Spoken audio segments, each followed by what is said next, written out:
Hi, hope you have seen this transformer. Sometimes it could be a small or big size. A transformer is a passive electrical device that transfers electrical voltage levels from one circuit to another through the process of electromagnetic induction. It is mostly used to increase the voltage levels between circuits, which are called step-up, or decrease the voltage, which is called step-down transformer. Today, this video going to explain the working function of the transformer. Let's start with the main parts of the transformer. The core is the main part, and it is called the heart of the transformer. The core is made up of iron or silicon steel or ferromagnetic materials. It is thin metal strips and lamination insulated by a coat of varnishes or papers.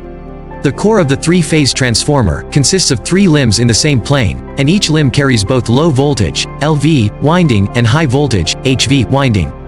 The core provides a magnetic path flux around the core.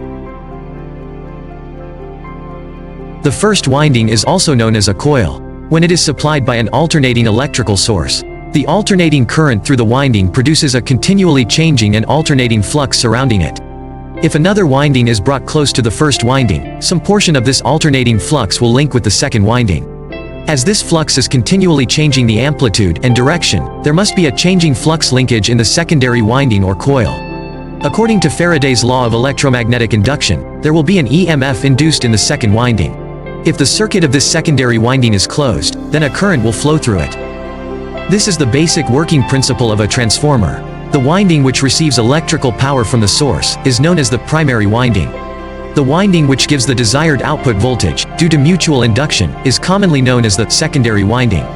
Here, if the number of secondary coil turns is greater than the number of turns primary coils N1, then it is called a step-up transformer. That means increasing voltage between the primary to secondary windings. Conversely, a transformer that decreases voltage between the primary to secondary windings is a step-down transformer. The alternating current through the primary winding of each phase produces a continually changing magnetic field that surrounds the winding.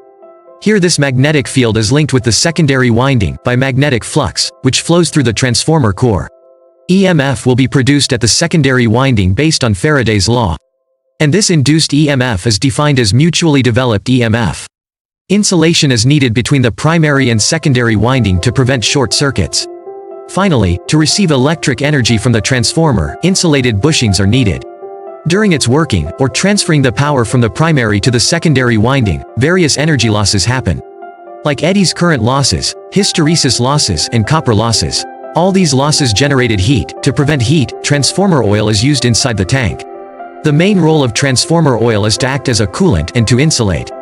Transformer oil is an exceptional heat conductor, and can effectively reduce the copper coil's temperature, stopping them from burning. Not only that, externally cooling tubes or radiators are there. The radiator of the transformer accelerates the cooling rate, thus it plays a key role to increase the loading capacity of an electrical transformer. A Buchholz relay is used to detach any fault inside the transformer.